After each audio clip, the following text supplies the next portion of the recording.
ಏನ್ ಬರಕ್ ಹೇಳಿದ್ರಿ? ಧರ್ಮಣ್ಣ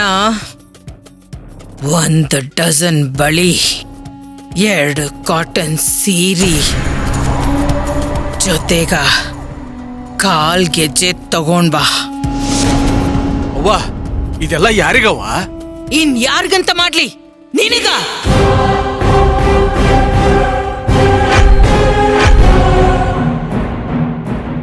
ನಾಳೆ ಮುಂಜಾನೆಯಿಂದ ಸೀರೆ ಬಳಿ ತೊಟ್ಕೊಂಡು ಅಡ್ಡಾಡು.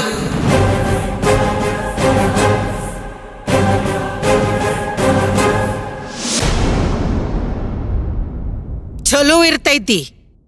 ಯಾಕವ್ವ ಸೀರೆ ಬಳಿ ತೊಟ್ಕೋ ಅಂತ ಅವಮಾನ ಮಾಡಕತ್ತಿ? ಒಂದ್ ಕೆಲ್ಸ ನಿನಗ್ ಹೇಳಿದ್ರ ಅದನ್ನ ನಾಜೂಕಾಗಿ ಮಾಡಿ ಮುಗ್ಸಾದಕ ಬರೋದಿಲ್ಲಲ್ಲ ನಿನ್ಗ? ಅವ್ವ, ಕೋರ್ಟ್ ಇವತ್ತು ವಿಕ್ರಾಂತ್ ಪರ ಆತು. ಅವಂಗ ಜಾಮೀನು ವಿಸ್ತರಣೆ ಆಯ್ತು ಅಂತ ಕೋಪನ?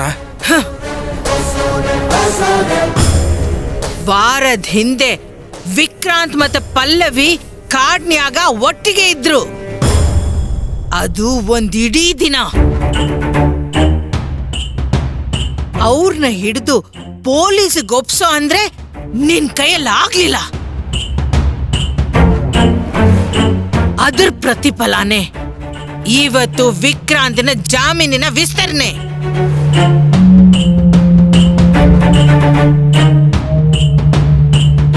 ನಾನ್ ಹೇಳಿದ ಒಂದ್ ಕೆಲ್ಸನೂ ಮಾಡಕ್ಕಾಗ್ಲಿಲ್ಲ ನಿನ್ ಕೈಯಲ್ಲಿ. ಪ್ರಜ್ಞಾದ ಅಸಲಿ ಡೈರಿ ನಿನ್ ಕಡೆ ಇತ್ತು. ಅದು ಕೋರ್ಟಿಗೆ ತಲುಪಿದ್ದು ಹೆಂಗ? ತಿಳಿವಲ್ದವ್ವ, ಬಹಳ ಕನ್ಫ್ಯೂಸ್ ಆಗೈತಿ. ನನ್ ಮಗ ಅಂತ ಹೇಳ್ಕೊಳ್ಳೋದಕ್ಕ ನಾಚಿಕೆ ಆಗ್ತದೆ ನಂಗ. ಹೊಂಡು, ತೋಟದ ಕಳೆ ಕೀಳಕ್ಕೂ ಲಾಯಕ್ಕಿಲ್ಲ ನೀನು.